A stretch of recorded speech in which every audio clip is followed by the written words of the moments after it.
Yeah, I think we're recording now. Let me just clear a few things. There you go.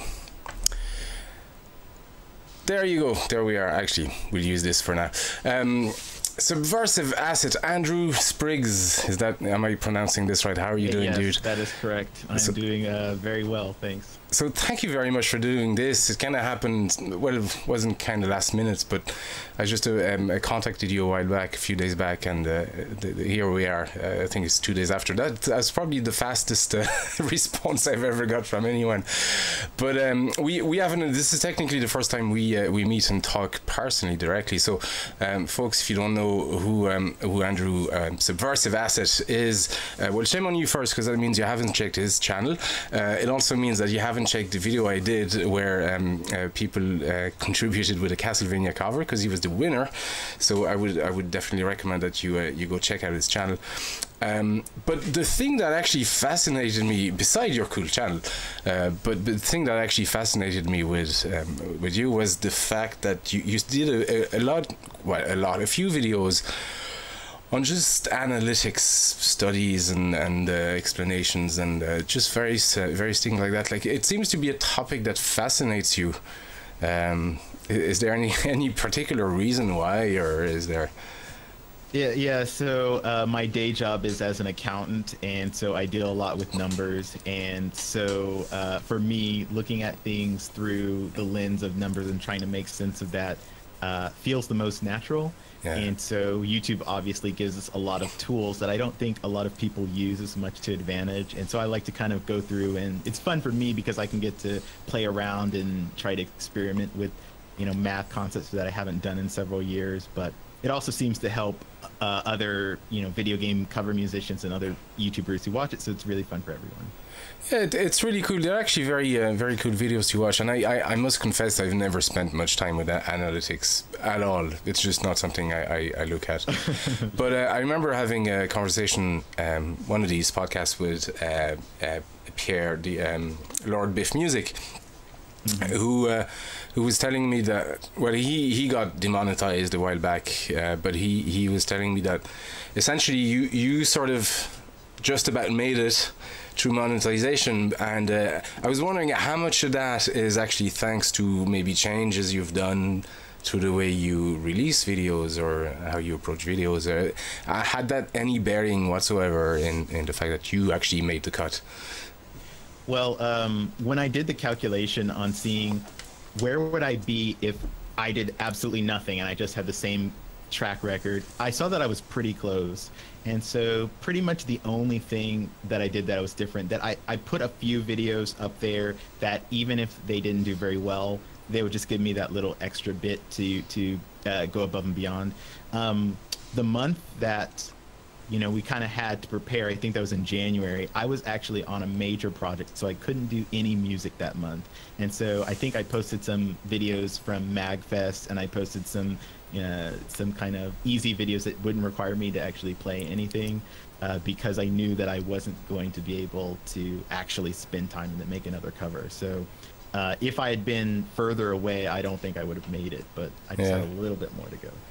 Yeah, it's been a tough time for a lot of YouTubers recently, especially people like you and I, artists, because we I mean, I'm sure everybody takes their channel and videos seriously, but we take our craft to heart, really, and it's really tough when if you get the email saying you've been demonetized, because it's not so much about the money, but it's about the encouragement as well, and what it says about YouTube. A lot of YouTube has changed recently, and in the way they promote, or in the way they encourage creators to make content. Is there ever a time like you're going, why do I bother? Because I know I do. I go through those moments as well, going, geez, is there any point? Because it's nobody's watching. Yeah, at the core, I do YouTube I do music covers in general because it's my way of relieving stress from everything else. So to me, because I kind of have it as a kind of a hobby and a fun thing first and foremost,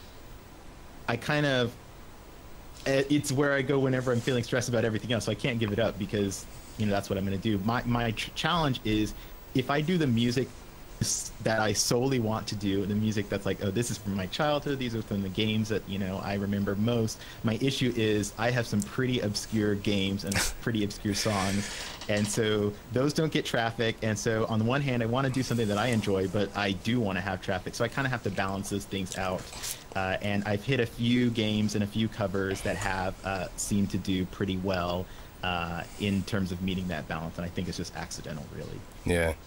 Well, I know exactly what you mean, because I come from, it's fair to say I'm older than you, but I come from a different era of gaming as well. So a lot of my reference would be Amiga, Commodore 64, the MSX, and Sega. A lot of Sega stuff being from Europe. So if I do anything from these, it's you know, it's a dead town. You know, there's nobody, very few people watching them essentially.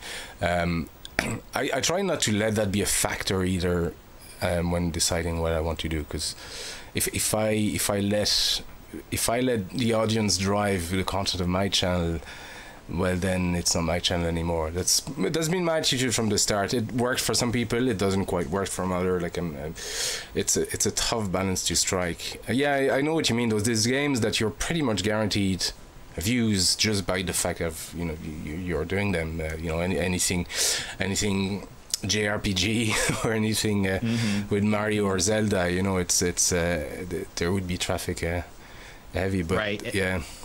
It's a really tough thing to deal with, because, and I mean, that's one of the main things that I've kind of determined in terms of analytics and algorithm perspective is, if you do a cover of a song that people aren't searching for, then you kind of limit yourself right off the bat. So it's kind of, you just have to decide whether or not that matters. You know, this is actually something I wanted to tell you about, because I've noticed one thing when I do something from either Amiga or the MSX. So the traffic isn't great, but I sell more tracks out of these than anything else.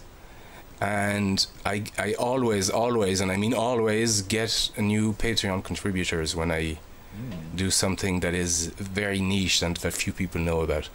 And I think that's something more people need to be aware as well, because the audience that might, you know, be interested in, I don't know, Smash Bros or Kirby or whatever. I know you've done a lot of Kirby stuff, but might not be an audience that first has disposable income to help you. And then, you know, the traffic will be there, but then how much of that is converted then into, obviously, income? Because, you know, at some point the end goal is to maybe earn a bit of money out of our craft. So yeah, I've noticed that whenever I do something obscure, the fan base actually responds very, very positively, and usually better than anything I can do from Undertale, for example. Yeah. Yeah. Undertale is no, go ahead. That's a really good point. I was going to say, if you look at a lot of blogs on kind of music promotion, anything like that, they'll say you don't need to have, you know, a cajillion, you know, fans. You just need to have a few that are dedicated and are willing to kind of, you know, support you. And I will say that some of the niche kind of communities, they can be really devoted. And so if you can find that and get in there. Yeah, and anything actually computer from that year, 8-bit related, because these would be obviously all older men and women with disposable income that are just, you know, happy to support an artist. Like, I think it's really important. And then, I mean, personally as well, it's an exercise in discovering new stuff as well for me. Like, so I've done music that I haven't been maybe exposed to because I haven't played the game, but obviously it hit that niche as well, like stuff from I did a few, and I want to do more actually. I'm hoping to do one with Mohawk Gamer on Suikoden as well, do more from that soundtrack, because it's an amazing soundtrack, and absolutely love it, and it's right up my alley. It's kind of Celtic-y, folksy already, so. But yeah, so what would be then your go-to soundtracks or games that you'd gravitate around? Let's see. My goal soundtrack. So, this is a tricky one. Well, you might not have any. That's fine. Yeah, it's not like they have like necessarily any go-tos. It's more that I don't know. It's just there are certain songs that kind of draw me from games that I remember from my childhood, and I also more recently tried to watch Let's Plays of kind of games that people are talking about and see if I can kind of like figure out. So it's like a lot of the new games like I don't get to play because I don't have any of the new consoles and my computer is a potato. So, but I listen and then I kind of listen and think, okay, I can tell that this is going to be a really good game. This is going to have really good music. So I like to say I got onto Undertale before it was cool. My first Undertale cover was when it was a demo, like a year before it released. And so some people commented on it saying, why didn't you do the full song of this? And I say, well, when I heard it in the demo, there was no full version of this. So I just kind of ran with that. I have a very soft spot for indie games. And so like Undertale, I kind of pay attention to other indie games that have really good music. I guess a few that are becoming really popular that I want to try to address, the Celeste soundtrack. Yeah, I haven't played that. I heard the soundtrack is very good as well. I've watched people play it, and it's one of those games where I would not be able to deal with that. Same thing with Cuphead. I just would not be able to deal with that, but the music is really good. There's an RPG that I am paying attention to, Heartbound, which is kind of trying to take a kind of an approach on Earthbound and Undertale and things like that, and have a really good story-driven game. But the music is also really fantastic. That is still in development, and so there's the developer is kind of very active in kind of doing update streams and things like that. And the composer kind of also releases her tracks. So my issue is because I like to tell a story with the covers. The challenge is if the game isn't already out and there's not a lot known about the story, it's very conceptual. It's like I can't do a cover even if I like the music because I couldn't tell a story with it. Or with absolutely brand new games, I can't tell the story because then it'll have a lot of spoilers. So I would say I like, if I had to kind of pick a style, I like games that are maybe a few years old so that they still have people talking about them, still people who are really interested in them, still people searching for them. But not so old that like no one's searching for them and it's just kind of back in their memories. You mentioned the people searching for them. Actually, that's something I haven't even considered either, probably ever. But that's actually a very good point. What people are searching at. I'm probably the worst example to a person to talk about analytics because I never paid any attention until you started doing those videos. And I was watching your video about the sound drop versus what are they called again?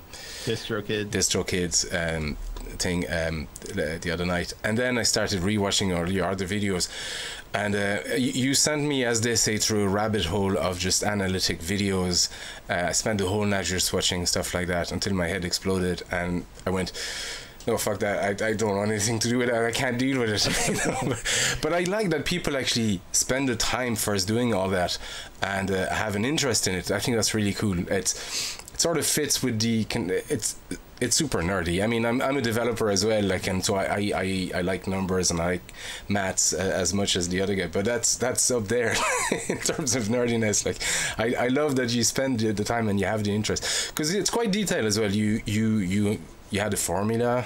It was a bigger video with it as well, which I haven't watched entirely. But I haven't published the bigger video. I just I'm not very happy with the bigger video. Because you mentioned that in the thing, I was like, I didn't even search for it. So, but fair enough. It's not. It's really cool. I think it's nice to have something else as well on your channel.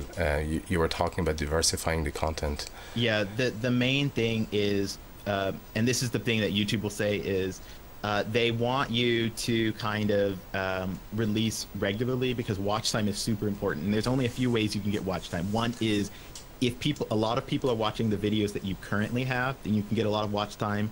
If you're making longer videos that people are watching, then you can get watch time that way. Or if you have shorter videos that you can release more of, you can get more watch time. So from a algorithm perspective, that instantly makes some kinds of content look better, potentially, even though YouTube's not trying to be like that. So for example, animators and musicians, we can't create longer form content as easier as, say, a Let's Player or a blogger. No, and not fast enough either. Exactly. And so YouTube's advice has always been, well, instead of just being a musician, make your brand about you. And so put in content that's surrounding the music. And so it could be how-to, it can be behind the scenes, it could be podcasts like this, it could be analytics, since I have a lot of other musicians who, you know, kind of follow and they know that I'm the analytics guy, so that's a good thing to do. And so those videos are extremely quick to make. If I do it as a live stream, there's no editing. I just do it as a live stream and then have the archive go up. If I do it and then do editing, then sometimes I get really, you know, detailed in editing and might take too much time. But I try to force myself to do live streams where I will not be able to edit. And so that's, you know, 3 hours of content that even if only, you know, 5-10 people are watching, that really, you know, picks up the minutes. And I want to say that not everyone has to be into analytics. What I want to do with my videos there is to try to break it down so that people just know what to think about. And so when I think about talking about sound drop versus DistroKid, I see a lot of people who are devoted to one or the other. But what I want to point out is there's a way of thinking about it in terms of the numbers where maybe one is just too expensive for you at, you know, whatever your sales records are. And so as a business person, you have to think about, okay, I'm enjoying what I'm doing, but does this make sense for me financially? And then in terms of analytics, I don't think that everyone has to be looking at their analytics, but I know that a lot of people are saying, well, you know, my videos don't get views, you know, why is it happening? What can I do? And analytics is the, you know, one of the best places to look. There are a lot of things that can tell you, well, one, how well is your audience enjoying your videos? That like your audience retention percentage will tell you that. And if, you know, you're getting big decreases in audience retention, then, you know, I've worked hard to change my arrangements so that people will watch longer. And I've changed the way that I do videos. Like I tell the stories, I have the crazy dancing, and I have the music. So you got to pay attention to the whole thing, all of it. You got to rewind, you got to do all of this, and it's all mind hacks. Yeah, the crazy dancing is up there, all right. I love it though. But your stories, because it forces you to have to watch the whole video, which is very, very clever, because you just want to get through the end of the stories. But is that, and it's a cool way, like, do you like writing to start with? Okay, so because it's a really nice way to mix the two. Yep. And I think that the stories kind of serve two purposes, because they're kind of aimed at two different audiences. So one, for people who are real fans of the video game in question, they can say, okay, you know, let's go deeper into this lore and kind of understand more. So they're really into it. Like, I have lots of Kirby fans who are like, yeah, I've been thinking about that, and I really like the way you take on that. But also, because I often do covers of songs from not as popular games, I want to say, even if you're not familiar with this game, I'm going to explain how you should feel about this song by explaining how it relates to the game. And so I think that's a way of saying, if you're familiar with the game, you have this extra component. If you're not familiar with the game, then I'm going to bring you up to speed with the story, so that, you know, everyone should be watching all of my covers. I like the idea of the story, though, because whenever I hear a piece of music, like I'm not very well versed in music in general. I can't read or write music, you know, so it's everything I do is by ear or feel or whatever. But whenever I hear a piece of music, I know that there is a story behind, or at least there is in my head. So I either craft a story or I relate a story to what I was seeing on screen, and people tend to see video game music as just nice little ditties that repeat and all that, but they are actually very legitimate tunes to start with. So I do believe there's actually a story, because that's how you compose, you know. So it's cool to see somebody just bringing that story back, whether that's the original story intended by the composer or it's an adaptation or interpretation. Like, I think it's really cool. I very much like that aspect. I was trying to do something somewhat similar a while back. I haven't quite gone to it yet, but it was because I do a lot of painting as well. It was actually to paint a piece from the game as the video was being played, so maybe have that as a centerpiece and then have all the stuff around it, just to, you know, engage people to continue watching through the video. That was essentially the thing. Maybe that's I need to get back to that idea at some point. I would say definitely do that, because live painting videos, and even, you know, paint, what do they call it, like the sped up time lapse paint.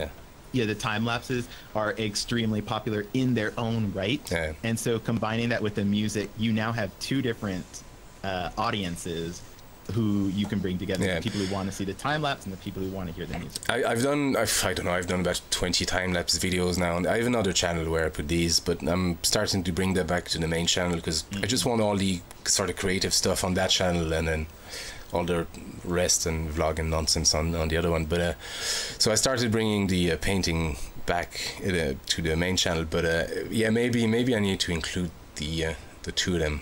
I don't know, I'll have to decide whether I want to keep just painting and then just music. Yeah, and I know that there's been a lot of discussion on whether you should kind of have two different channels or multiple, depending on your subject. You know, like, will your audience get alienated if you start, you know, mixing? But, you know, especially with YouTube's new change, where each channel has to get a certain subscriber amount and a certain amount of watch time, to me it makes more sense to say, this is me, and I am a musician, I am a writer, I am all these things, and so if you want to subscribe to me, you get the entire package. Yeah, the danger with that, especially with the other channel, is I probably have 2 videos a week on that other channel. So now that I'm doing I'm doing a cover every 2 weeks and a painting video every 2 weeks. So I have a video on every week on the main channel, plus these podcasts. So that's 2 videos a week. If I have 4 videos a week coming on the one channel of just completely different content, I'm not sure people would be entirely happy with that either. It's probably the one concession I make to my audience. Yeah, you can always tell, because you can tell if they allow you to track, for example, unsubscriptions by video. Yeah. So you could see if you started mixing the channels, is anyone being driven away? And then you could say, okay, I'm going to stop doing that. Yeah. Well, I know I know for a fact that whenever I post one of these podcasts, and I haven't been doing it for long. I think this is maybe the 5th or 6th one. Whenever I post one of these, I lose at least 30 to 40 subs. Oh, really? Yeah. Wow. Now I've 30,000 subscribers almost. So it's, you know, it just the next day it's back. But I see it on Social Blade, you know, you see the live feed, and I see all the drops. Yeah, it's at least 30 to 40 subs leave. I still want that on the main channel, and part of me is exactly what you said. You know, this is me, this is what I do. Plus, I mean, I'm hoping with 30,000 subscribers, I'll get to expose people like yourselves, like Lord Biff Music, like other people. Later on I'll go live, but I have a guy who surfs massive big waves and teaches people how to rescue and, you know, that kind of stuff. So yeah, I mean, I know a lot of very, very cool people, even if I haven't met them directly. So I'm hoping that with the channel, I can actually just, you know, drive some traffic your way as well, and just get people to appreciate it. Yeah, but it's true, because I genuinely, at first I love music. I love musicians. I'm in awe of musicians in general, and I despair when I see what people watch on YouTube nowadays. There's so many good, amazing people crafting stuff, and genuinely talented people, and YouTube has become what TV used to be, which was one of the reasons I stopped watching TV probably at least 20 years ago, because I didn't like what I was watching, and now YouTube is becoming that, and it's just so heartbreaking. Yeah, I got bad news for you. It's not getting any better anytime soon. Any better. Ever. I know. Still, but I think one thing we can do is maybe this, you know, just maybe more podcast and more content showing talented people, and then what you're doing as well, explaining, you know, tutorials. Maybe you don't want to explain how you craft your music, but at least there's other aspects of your channel or what you do that you could show to people. Right. Have you planned, like, have you more of these videos than planned, or? So I have things planned that I just haven't gotten around to doing. So, for example, copyright is a big issue that a lot of people don't understand, and every day I see things on Twitter, I see things on YouTube where people are saying things and they're making these assumptions that are just wrong. I remember I saw a few of your tweets of people going, if I post something from another channel, will I get, you know, claimed and all that? And you're going, are you real? Like, are you actually asking this? You know? Yeah, I love watching your Twitter feed. Actually, it's sometimes you go, wow, is it really like that? For folks who don't know what we're talking about, we're talking about people who literally just take bits from a TV program or somebody else's channel, a little chunk, and you know, I don't know, they take the whatever Joe Rogan podcast and upload a chunk of that somewhere else, and then wonder if they'll get demonetized. And yeah, 100%. I mean, this is theft. You know? Yep. No copyright intended, though. No, yeah. I didn't mean to. I put a disclaimer. I put the text in my description. Therefore, you can't.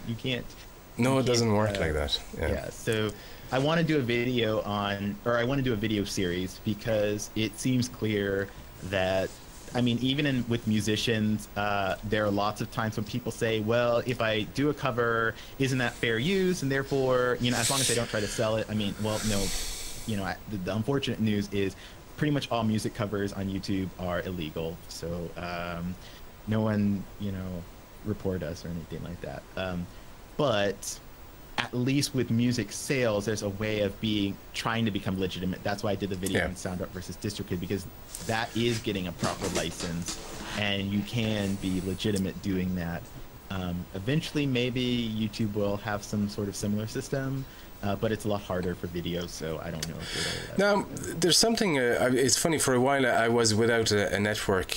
Are you with an MCM? MCM? No. So I have thoughts about MCNs, but I won't go into that unless you want me to. No, I probably share your thoughts entirely, but I just say this. It was I remember I was without an MCM for a while, and the videos that were claimed, so they were probably my Metallica covers and things like that, you know, which I fully expected them to be claimed, but essentially they were still monetized. They were claimed the audio was claimed by whoever owns the right. It's not Metallica, by the way. Whoever owns the right, and then, but the video assets were still mine, so I was still actually getting revenue from just the video composition. Well, this is actually a little different. So if you check those claims, they probably said for the composition, because the recording was also yours. You did the recording, you didn't do the backing track. And so this is essentially how licensing should work. Yeah. If you do a cover where you did all the recording, you pay the licensing fee for the composition, which you didn't write, but you get to share revenue for the fact that it's your audio recording and it's your video. Yeah. That's ideal. We should have that for every single song. That would be perfect. Unfortunately, go ahead. So like you mentioned, you get to share revenue, and we have to assume maybe Metallica's like that's their rights manager, right, and that they're actually getting the money. Hopefully, it's not just some random person. If that's happening, then you make your money, they make their money through their rights manager. Everyone gets paid. That's how it should be. But most video game music is not in the system for that. So, and also, different rights holders don't have to agree to that. So that's an option they can choose. They can choose to share revenue, but they can also choose to block your video in some or all countries. They can choose to take all the revenue. They could choose a lot of different things. And so the ideal is they match your video, they let you share some of the revenue. But that was going to be my point about the video games, because essentially it worked like that, at least for me, and for the few songs I had, it worked like that, where the video composition or the videos was mine, but the composition song was theirs. But obviously for a video game, it doesn't quite work like that, because very often the rights are, I don't know, nowhere. One of the reasons the people don't claim them is because they first can't find them, or nobody really knows where the rights are, right? Or they can't be bothered. It's just it's too much money for them up front to set up something like that. But what I was gonna say was that with an MCM, all that is actually out the window, because when it gets claimed, it just gets claimed. That's all you get, and the video is off monetizing. That's that. So they don't even have that setup in place. That's unfortunate. Yeah, it really is, and I think MCM maybe should start offering something back to to YouTubers. I have an MCM for the simple reason that it's more convenient for me, and I'm on a 90% share, you know, so Okay. it's not too bad. Yeah, I think that if people can have a good share, like a good percentage, and they understand what they're getting from the MCN, then, you know, it makes sense. But a lot of times it's like, oh, I'm at the MCN and I only get 50%. Like, oh, what? Okay, that's 50% of the cut that YouTube already took. Yeah. And so it, you know, cuts down even further. And like the MCN isn't even doing anything for them. No. In an ideal world, MCNs would do more of these deals to make sure that you don't get a claim because the MCN manages the licensing for you, and so you can still monetize. So the idea of once it gets monetized, you don't get anything when you're with an MCN. That's very, you know, you can, yeah. Yeah, so some MCM are better than others. I was talking to Adam Shub and Nina Russo. He's a square painter. He does cool paintings and on canvases of just pixel art, and then she does live art on Twitch.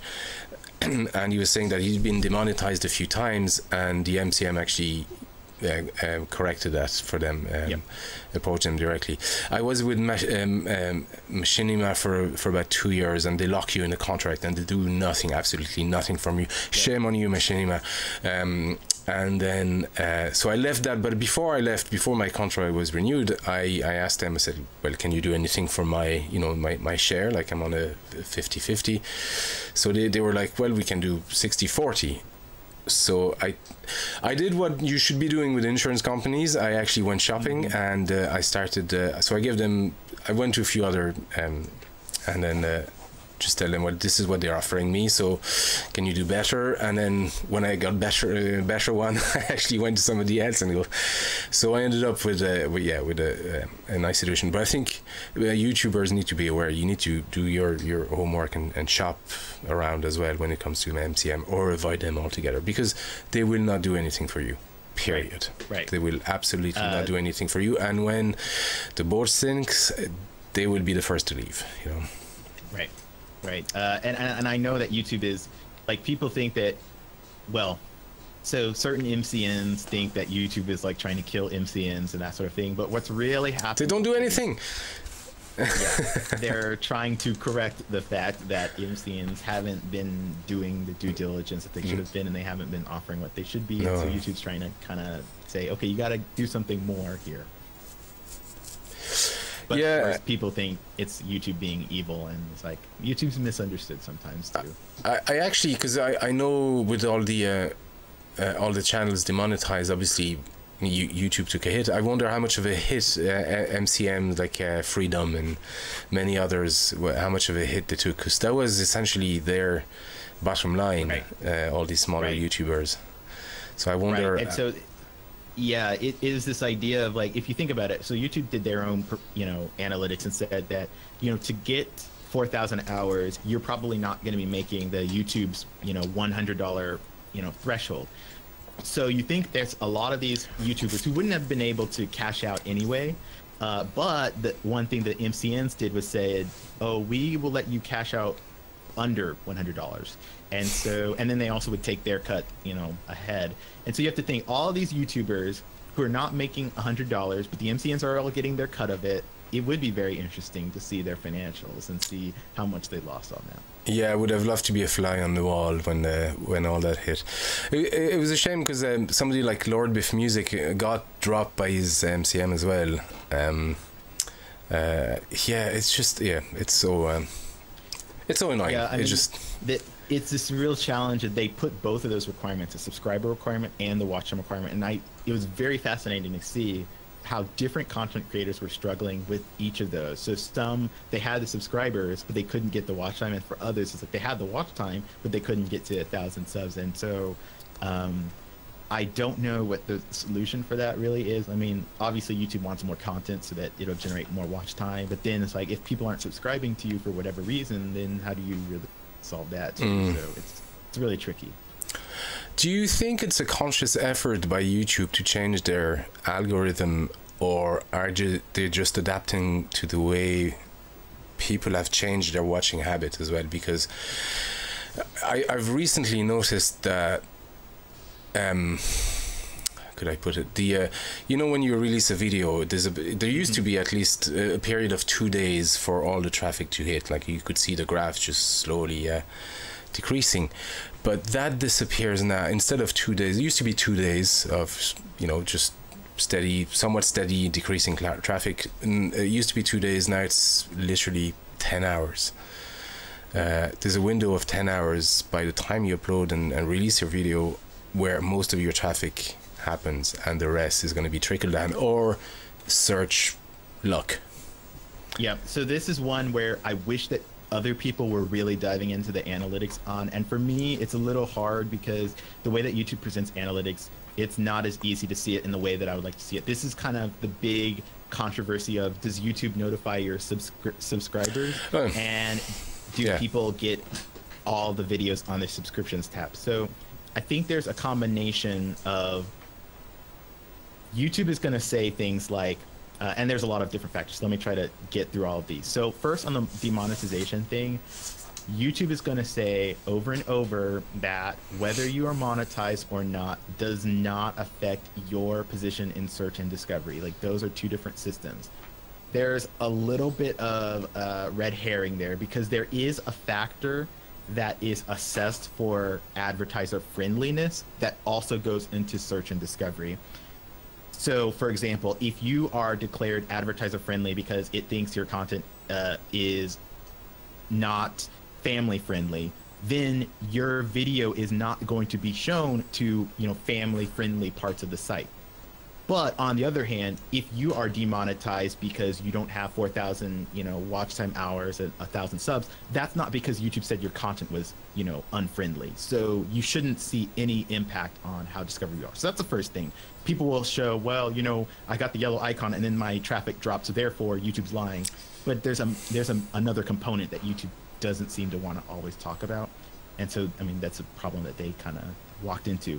Then the second thing is, in terms of the notification bell, YouTube did make the notification bell opt-in. So in terms of the notification bell, if someone uploads a video, is it going to actually show there? It will not show to all subscribers, only to people who rung the bell, and then a selection of some of your most active subscribers. Then there's the final piece, the subscriptions tab. Theoretically, the subscriptions tab should be a 100% chronological listing of every video that has come out from any channel that you're subscribed to. There have been some bugs in that there have been delays in that, like, if I press publish, sometimes it takes a few hours for that to appear on a subscription tab. That's a bug. They really need to fix that, but I think it's really hard for them to, you know, find that. And so I think another issue is, I don't know if everyone really thinks of the subscriptions tab. Like, some people go to the home page and they say, well, you're not showing it on my home page, therefore YouTube is not showing.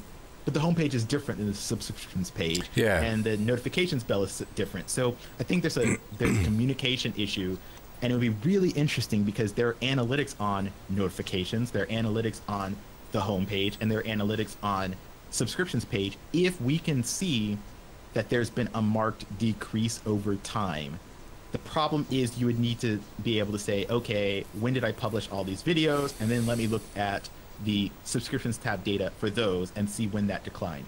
Because of what I actually think is happening is that the subscriptions page is probably fairly constant, and that what's been decreasing is that YouTube used to promote more people on the home page or in search or on suggested videos, and so that's what's changing. Like, you're not getting 2 days of that anymore, you're only getting 10 hours of that, for example, and then it's faster at re-ranking your video in search or re-ranking your video in suggested.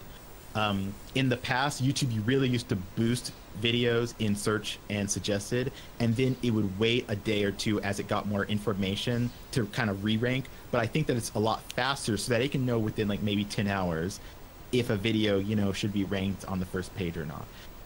And it's always in flux. So for example, I can see like sometimes my content will get that drop after 10 hours, but then after a week, it starts picking back up again. Yeah. So it's weird. The algorithm is changing, and they do make changes to it. And I'm not seeing that it's a net negative.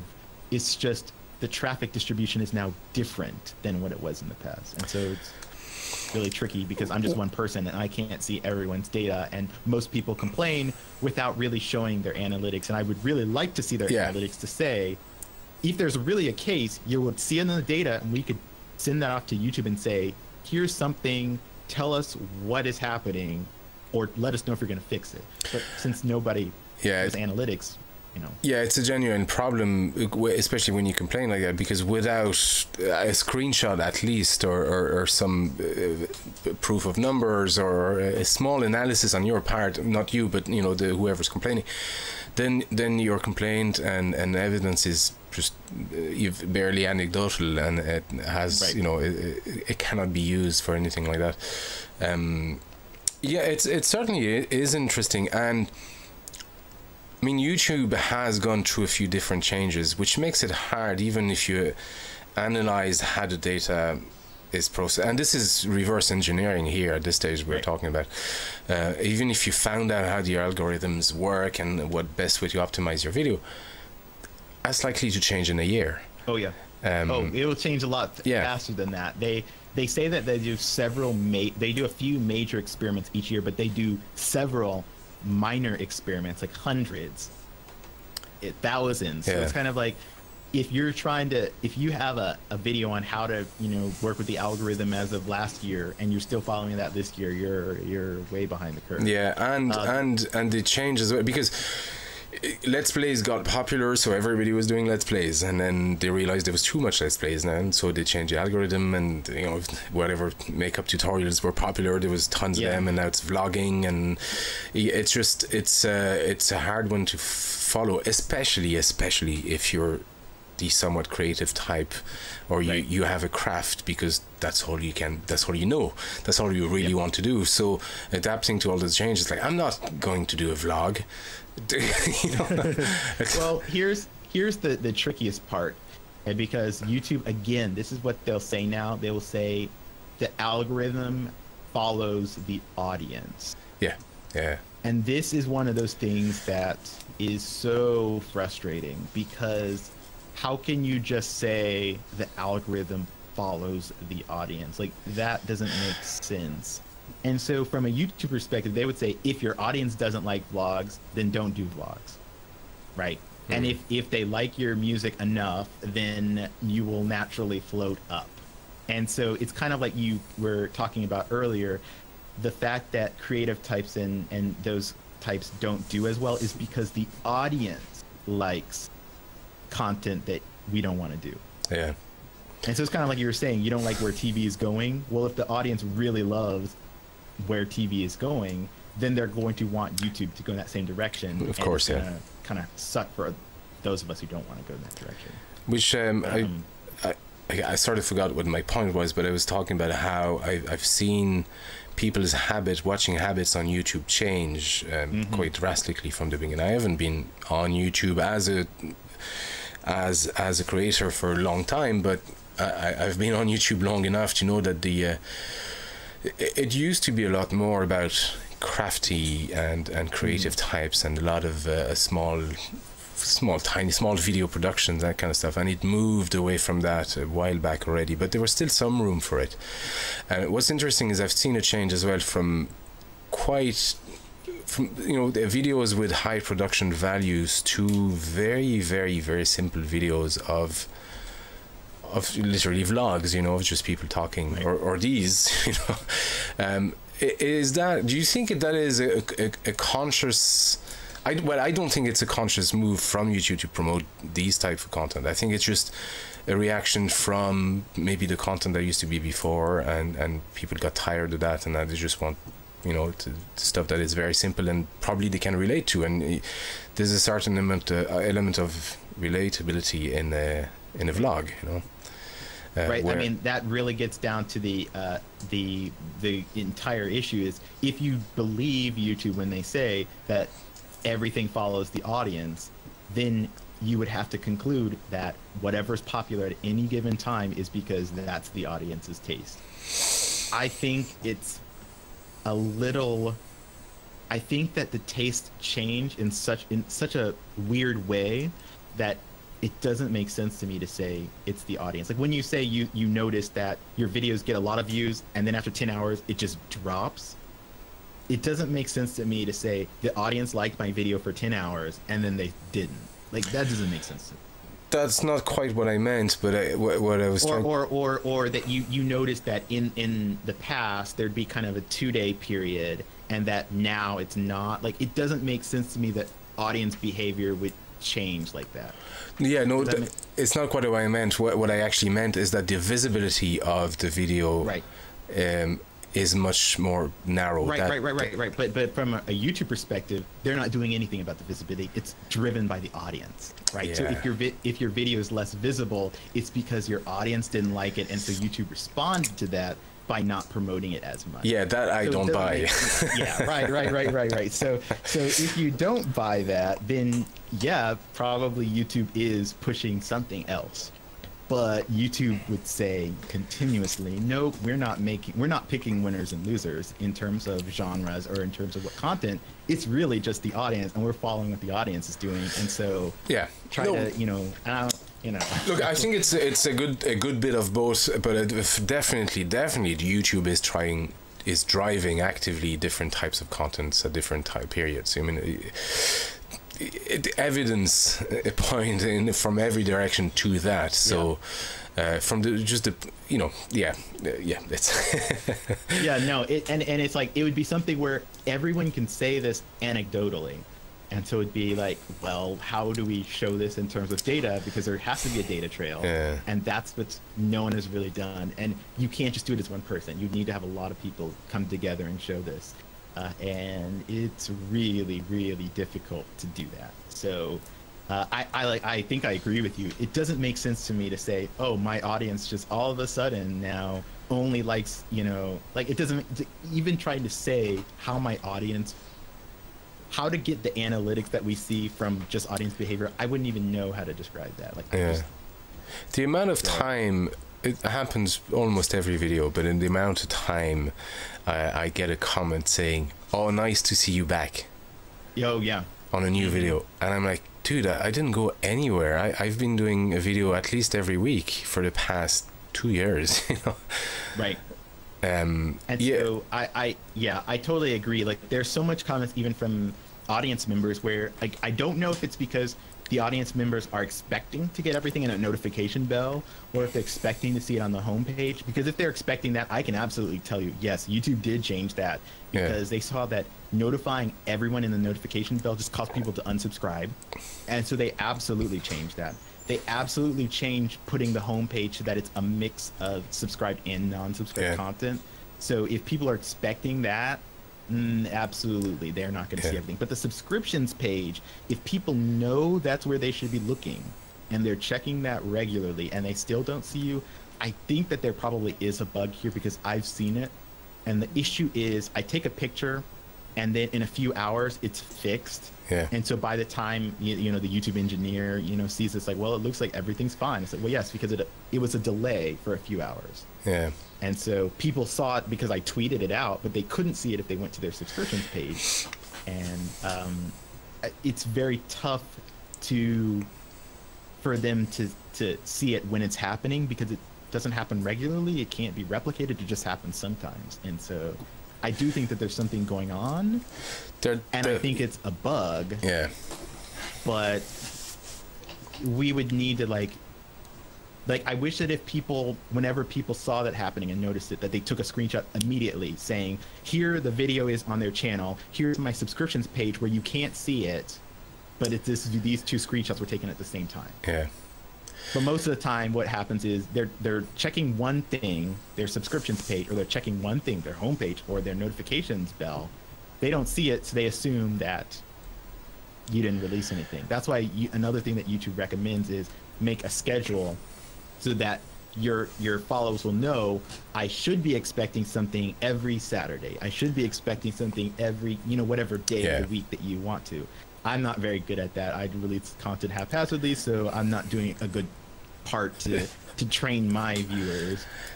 But yeah, I've been trying really hard to at least on Wednesdays have something like that's been my day, because everybody seems to be uploading on Monday, so they already got over the Monday blues, so I thought I'd do a midweek. But so I think they know that. But I remember watching a video that you did where was it Little V?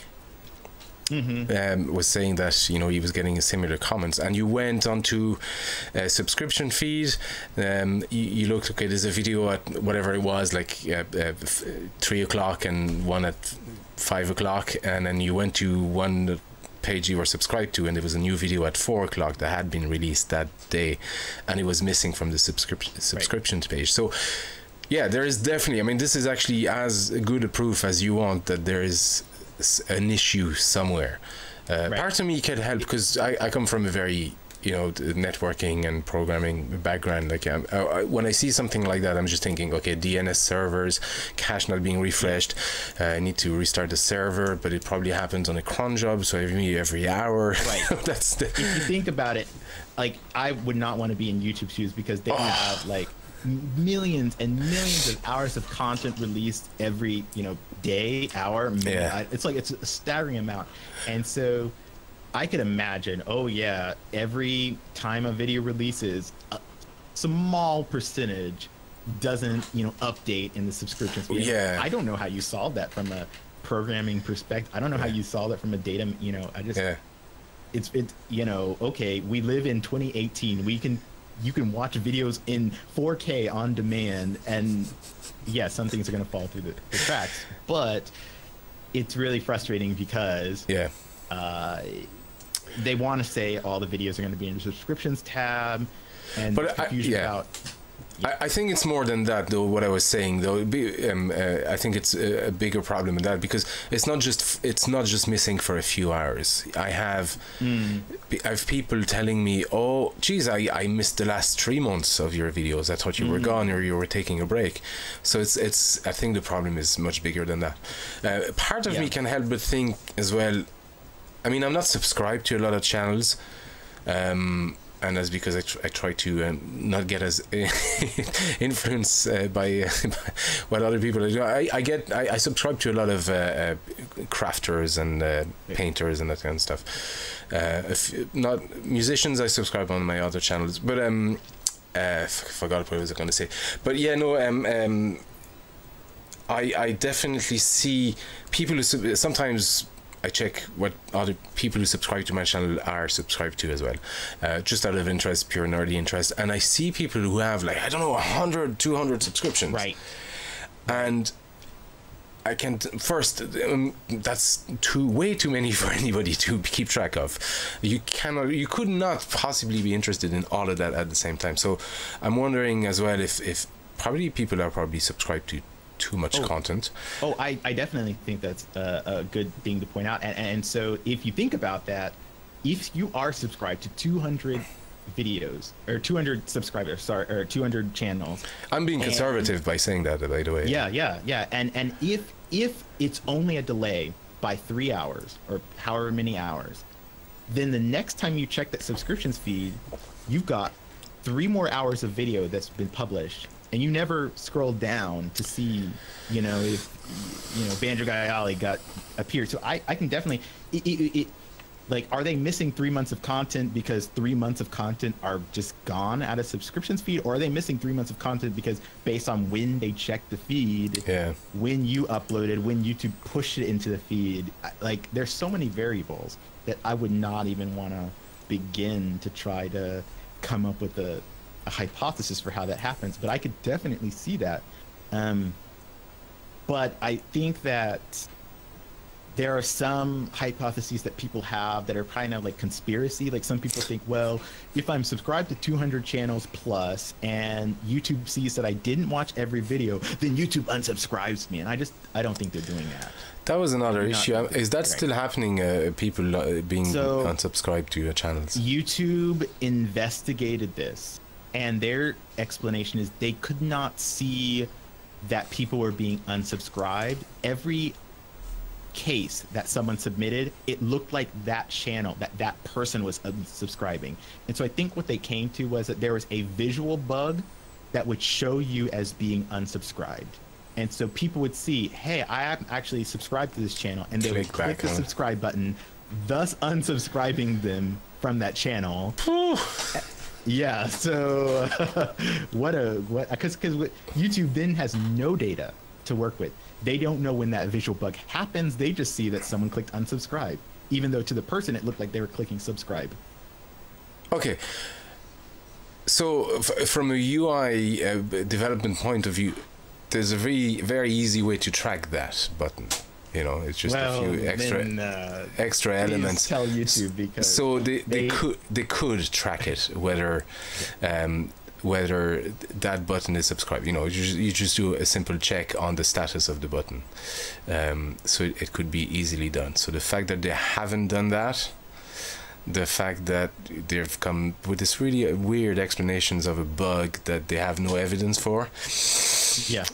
And I mean, I've seen that happen. I've seen it where there's a channel I know I'm subscribed to. It says subscribe as if I'm not subscribed. I then say, okay, I'm not going to click this. I'm going to open it up in a new browser, and it changes to show that I'm correctly subscribed. So I've seen that bug happen, and I could see how if I weren't paying attention, I might click that button again and then unsubscribe myself. So their explanation, I don't know why that visual bug happens, and I don't know how easy it is to fix.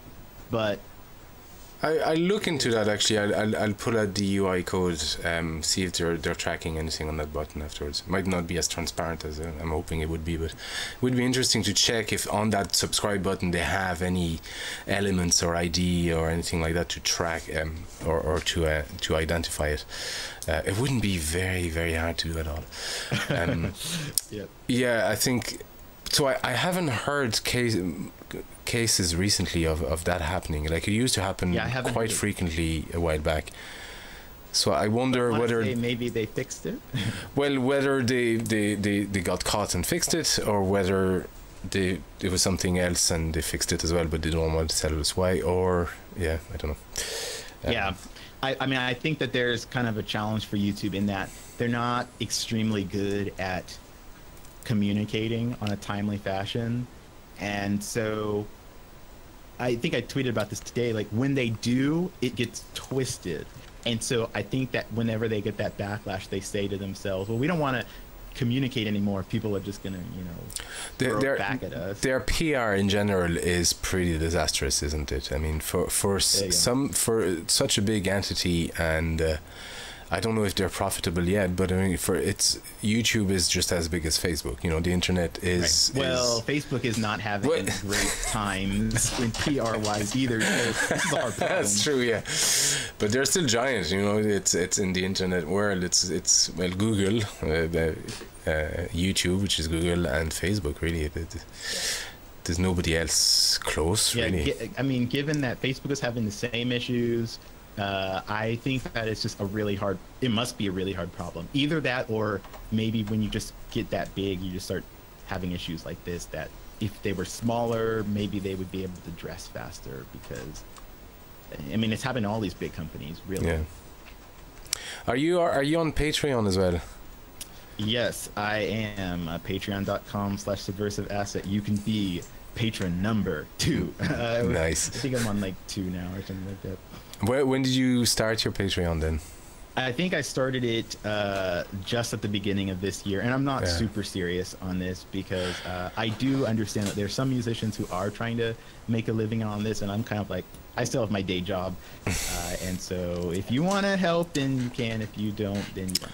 I would 100% push Patreon harder. Like I wouldn't. I don't do it on my channel. I don't push. I don't even have a video saying I'm on Patreon. I mention it every now and then, but personally, I find it if you want to help an artist and if you want to support an artist, obviously buying the music is one way, but there's all the licensing issues that come with it, which is still technically very grey. And Patreon is probably the best way to support any artist, right. or maker, because you're supporting the process of making, not the final product. This is what you're doing with Patreon, and you'll find that a lot of artists and a lot of musicians and painters especially, but musicians as well, what we enjoy most out of a composition or a cover is probably the process itself of making that happen. So with Patreon, you're supporting the process much more so than the final product. If you prefer the final product, buy the CDs and all that, but if you want to support the artist, I do 100% believe that that format is the best way we have right now at the moment to support an artist, because view income is just gonna, it's not gonna cut it, and essentially, it's only going to decrease, really. It's the amount of whatever the per click, whatever income you make, it decreases by the minute, really, these days.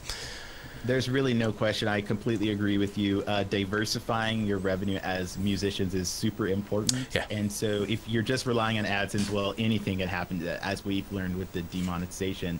If you have diversification, then you could say, well, I am not dependent on that. Patreon is a really good tool. I will say Patreon did have that scare when they were thinking about changing how they're going to charge patrons. And so even that is not 100%, but it's still better than a lot of other options. Yeah. I just think it is. I agree with you that it is a really good option. It's something where, though, let me think about this. What am I going to say about this? I guess my problem is I already give so much of my stuff for free, so you can already see my process. You can already see my tweets. I need to, like, I don't want to like make more content for Patreon. Like, I'm just gonna give it for free. It's just, but if you like it, like, just give me it for free. That's why I'm saying Patreon. You're supported, not the end product, not the end result. Yeah. You're supporting the process itself. You're supporting the person and the artist and the mind behind it, as opposed to just.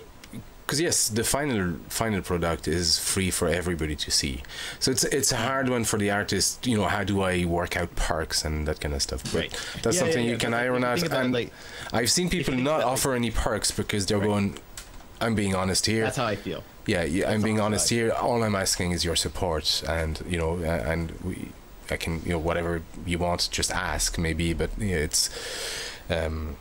I don't think perks are a necessity. Mine are very, very minimal. Yeah. Anyway, that's all I'll say about it.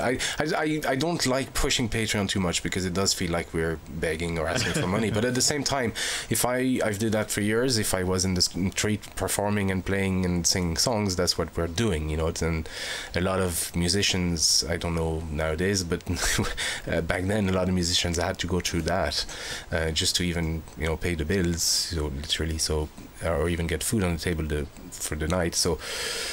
Begging and singing in the street is something I had to do. Now I can't do it from inside the house. Yeah, we have high tech. Yeah. But yeah, yeah, of course it is e-begging, but at the same time, I think without that, I don't think artists could survive. The patronage has been a big thing historically as well. I mean, and that was the idea. You support the process, not the end product. Absolutely. Yeah. So yeah, Patreon Subversive Asset. It's on your channel anyway. They can find the link there. But it's good to be on there. And like you said, I think this diversifying not just your content, but your revenue streams, and is really key, especially for musicians.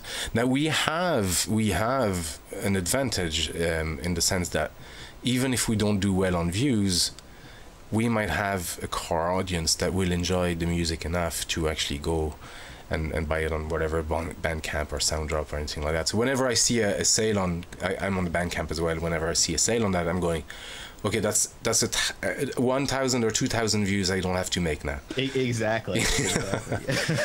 And I think you have to see it like that. It's really hard when that last cover I did, which was just an electric guitar.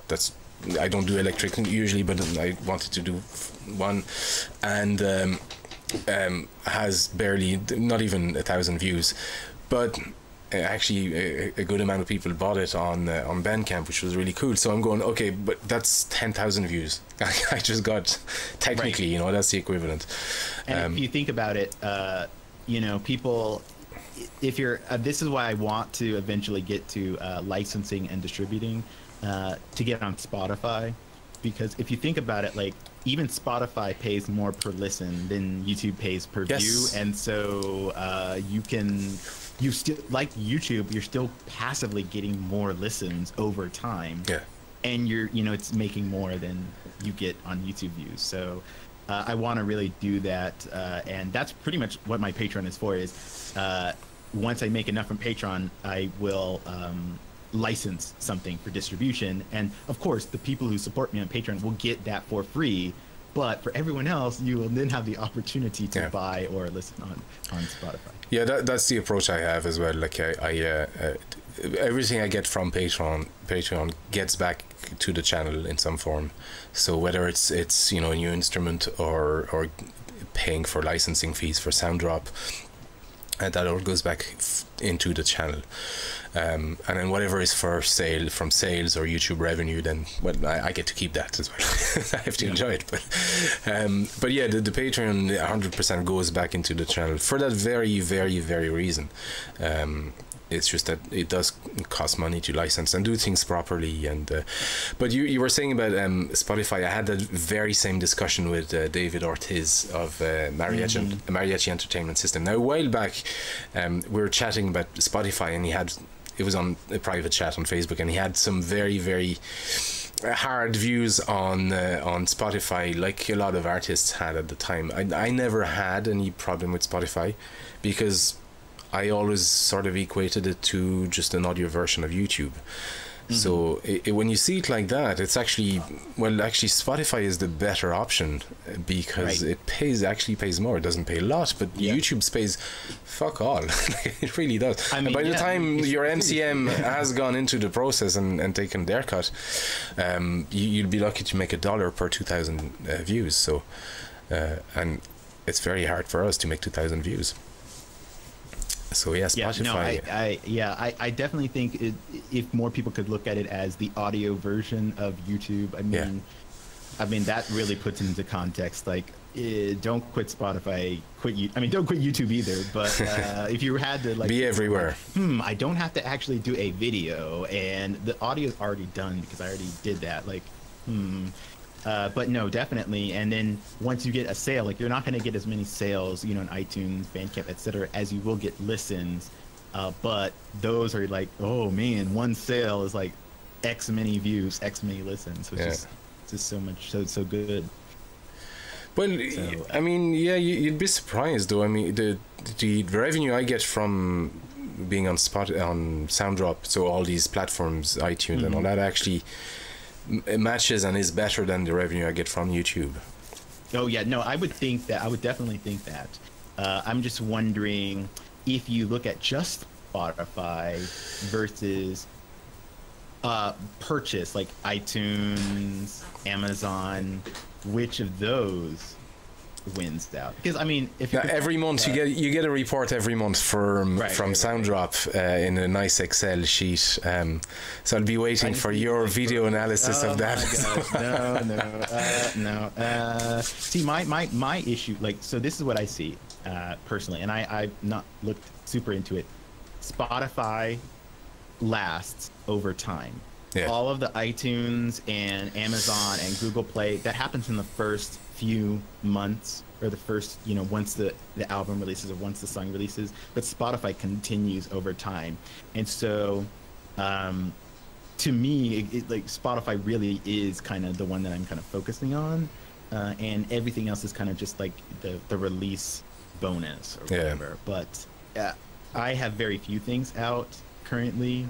And so I don't know if my data would be the best. I would really like to pick some people's brains, like Insane in the Rain Music, Carlos. I imagine that his data looks very different than mine, but he probably doesn't want to reveal that because he's probably, don't want to reveal that you're filthy rich. He's doing very well. His channel really took off over the last few years, for good reason. It's fantastic. I like you put a video of MacFest as well, where he was going through some of his things that he do. Like, he's very military, almost religious about what he does and his schedule. Like he's very, very what's the word? Very disciplined. Disciplined and regimented. Yeah. Everything, yes, that he gets from it. Yeah, it's nice to see, and it's nice to see a channel. How can I put it? That doesn't revolve around a gimmick. Make it like that. What do you mean jazz isn't a gimmick? What do you mean? No, what I mean, I'll tell you exactly what I mean. When I started the channel, I was just doing just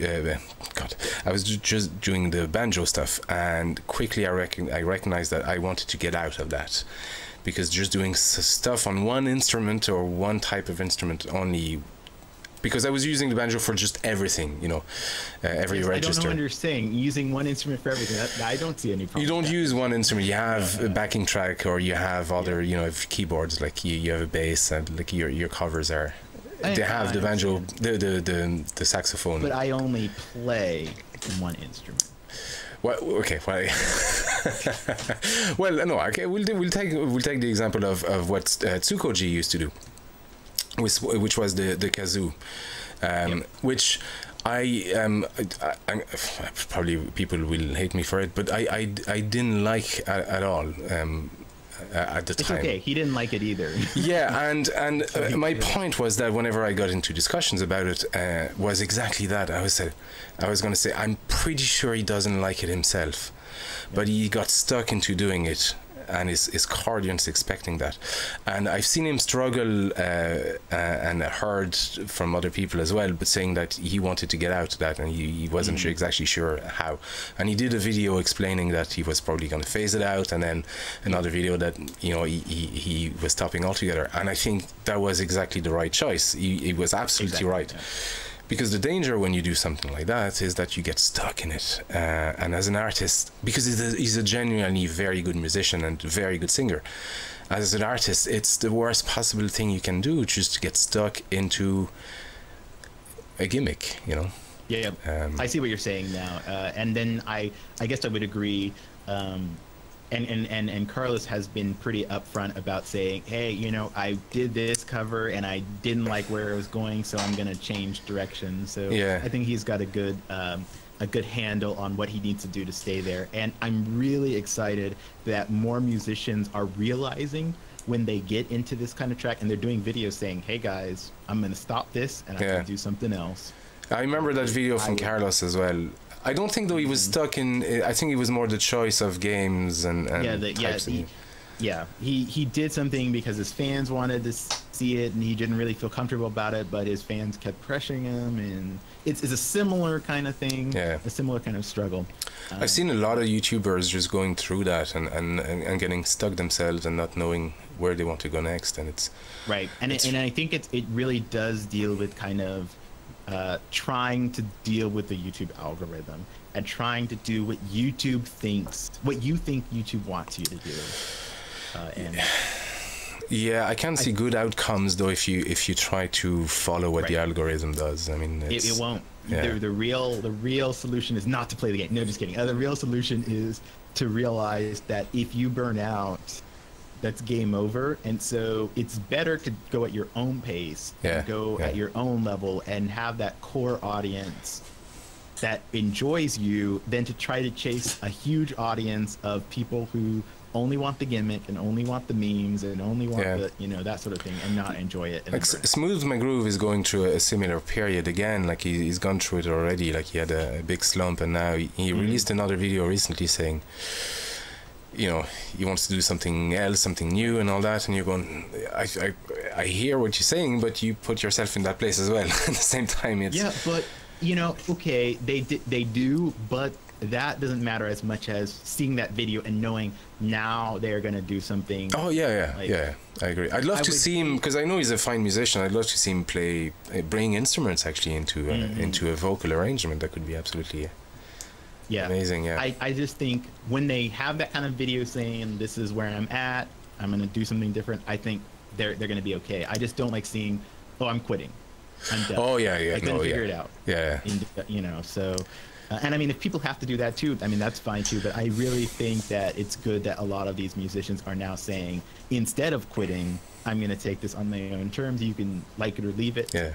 Because that's what I mean, it really should be for them. And that's why I said, like, I do this first and foremost as it's a hobby for me. And if people like it, that's fine. If they don't like it, well, they can go somewhere else.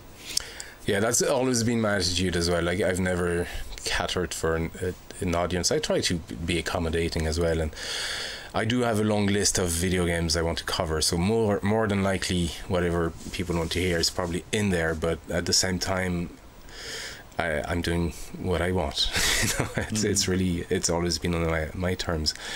But you do get through periods, and every YouTuber goes through it, and it doesn't matter. Like Smooth McGroove is going through it, where you going, what am I doing? Like, should I keep going? Is it worth it? Or is it?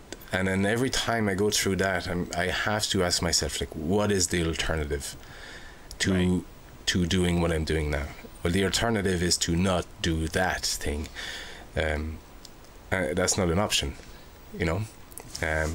So I'm gonna keep playing music, so I might as well put it on YouTube, and I'm gonna keep playing that type of music for another good while, so I might as well put it on YouTube. That's how I get out of it. But anyway, yeah, that's just me. You're also, we're probably gonna leave it at afterwards, because we've been chatting for a good maybe hour and 20 minutes, but you're also very involved in the pixel mixers. Can you maybe just, for people who don't know what pixel mixers are, explain what it is? Plug it. So let's plug Pixel Mixers. So Pixel Mixers is a community that has kind of grown out of the reddit.com/r/VG covers. And so it's a community to any video game cover musicians who are looking to kind of improve, who are looking to kind of get involved in community contests. We do a monthly contest on r/VG covers. We try to have, you know, juggling a few albums, community albums, and mini albums. So if you go to pixel-mixers.com, you can see the albums that we've already released, and they're all free. And if you go to r/VG covers, you can see what's the current contest that we're doing and what are current projects that we're doing. I know that, oh man, can I even say them? I think I can, because I think they're already on the Reddit. We have a Xenogears album that we're trying to do. We're trying to wrap up Final Fantasy VI. I think we're like have only one song remaining that we're trying to get through. And then let's see, what's we're working on a Secret of Mana album too. And so it's kind of, there's always something going on, so definitely check that out. I think I can send you a link to the Discord. We have a very active Discord server, and what I really love about the Pixel Mixers Discord is if you have a question about some music that you're doing, people will give you mixing advice, they'll give you arrangement advice. I would definitely say that my arrangement and my mixing has improved first and foremost because I always ask Pixel Mixers, and I always get really great feedback. So all musicians, all video game cover musicians should be in that Discord. Yeah, it's a really cool Discord channel. Actually, I'm in it as well, and it's super busy. Yeah, I would say turn off all the notifications.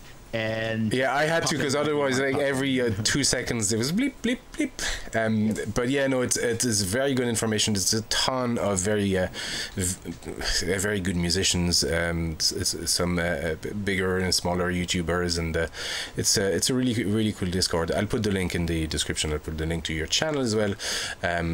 And my friend, thank you very much, Andrew, Subversive Assets, for doing this with me. That was really cool, very interesting chat. And people can find you on YouTube, Subversive Assets, and Patreon as well if they want to help you. You have a Twitter account, which is the Twitter account is GA Spriggs. If you go to my YouTube channel, it's actually there, so you can find it. For some reason, I have it different than all my. Yeah, I encourage folks to follow you as well on Twitter, because you have cool analytics discussions, and you have a few polls as well, and interesting stuff. And are you on Facebook and all? Yes, so I have my channel at Subversive Asset on Facebook, and if you want to befriend me, George Andrew Spriggs, I mean, I guess that's cool. Like, I try to put a lot of the video game stuff on the Subversive Asset, and I put other stuff on my personal, but sometimes I mix them up. So yeah, I do that as well. The lines are very blurry. So is your name Andrew or George? I'm sorry, I called you Andrew all the time. George is my father, but we all have different middle names. Okay. And so Andrew's what I go by. Okay. Well, dude, thank you very much for doing this, and hopefully we'll chat again. Thanks so much for having me on. All right. See you, folks.